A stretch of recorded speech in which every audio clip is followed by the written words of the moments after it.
Le chef d'État du Burkina Faso, Ibrahim Traoré, a interdit aux juges le port de perruques de style colonial britannique et français, marquant ainsi une étape importante dans la décolonisation du système judiciaire du pays, rapportent les médias locaux et panafricains. Selon les autorités burkinabées, l'interdiction vise notamment à affirmer la souveraineté du Burkina Faso, tout en réaffirmant l'indépendance et la dignité de la justice dans le pays. La mesure, relève Africa Radio, s'inscrit dans une volonté plus large de rupture avec les symboles du passé colonial et marque un tournant dans les réformes administratives du pays. En annonçant cette décision, le président Traoré a souligné l'importance de rompre avec les traditions coloniales et d'adopter des pratiques qui reflètent l'héritage culturel du Burkina Faso, rapporte de son côté Africa News.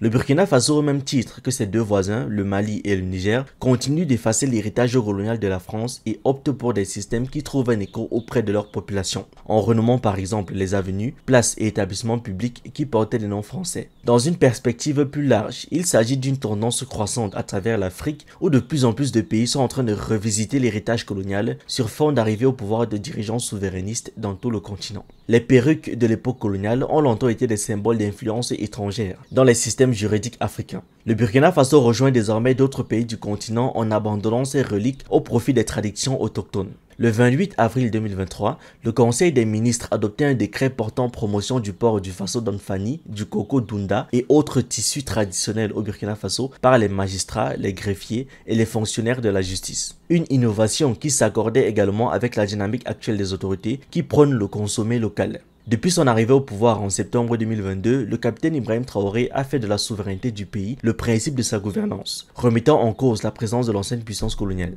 Ainsi a-t-il notamment dénoncé l'accord militaire de 1961 avec la France et obtenu le retrait des troupes françaises. Autre actualité, la Confédération syndicale des travailleurs du Bénin, CSTB, a annoncé qu'elle organiserait une grande manifestation le 25 janvier prochain. Cette mobilisation, rapportée par Bénin Web TV, a pour principal objectif d'exiger le retrait immédiat des forces armées françaises stationnées sur le territoire béninois. Cette initiative s'inscrit dans un contexte de méfiance généralisée envers la présence militaire étrangère en Afrique, en particulier celle de la France, souvent accusée d'entretenir des relations ambiguës avec des groupes armés dans la région. Selon les organisateurs de la manifestation, le contingent militaire français ne serait pas seulement inefficace dans sa prétendue mission de lutte contre le terrorisme, mais il serait également complice, directement ou indirectement, de l'expansion de ce fléau en Afrique de l'Ouest. Naini Kassa Mampo, secrétaire général confédéral de la CSTB, a déclaré « Il est largement reconnu que la présidence des troupes françaises, notamment dans les anciennes colonies, sous prétexte de coopération militaire, n'a fait qu'encourager le terrorisme. » Cette déclaration lourde de sens reflète un sentiment grandissant parmi les populations locales et les organisations sociales qui pointent du doigt un paradoxe. La présence des troupes étrangères censées protéger les pays semble coïncider avec une aggravation des troubles sécuritaires. La mobilisation prévue pour le 25 janvier sera donc un moment clé pour exprimer ces revendications. Les dirigeants syndicaux appellent la population béninoise à se rassembler massivement pour dénoncer ce qu'ils perçoivent comme une ingérence néfaste et exiger le respect de la souveraineté nationale. Ils souhaitent également ouvrir un débat public plus large sur les relations entre le Bénin et la France, en particulier sur les accords de défense qui semblent aujourd'hui jouer en défaveur des populations locales. Outre la question de la présence militaire, cette manifestation s'inscrit dans une dynamique régionale plus large de rejet de l'influence étrangère. Depuis plusieurs mois, de nombreux pays africains, notamment le Mali, le Burkina Faso et le Niger, ont adopté une posture de défiance à l'égard de la France, allant jusqu'à expulser les troupes françaises et rompre certains accords bilatéraux. Ces actions reflètent une prise de conscience croissante de la nécessité pour les nations africaines de reprendre le contrôle de leur sécurité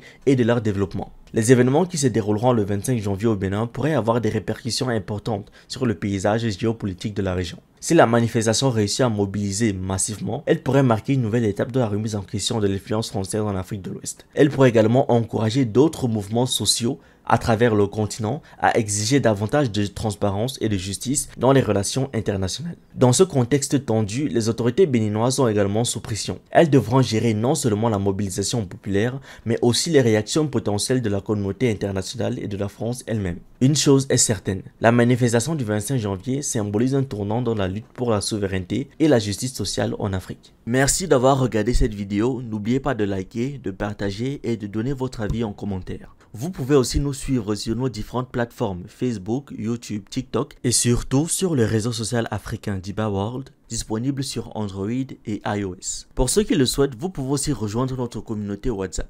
Tous les liens utiles sont dans la description.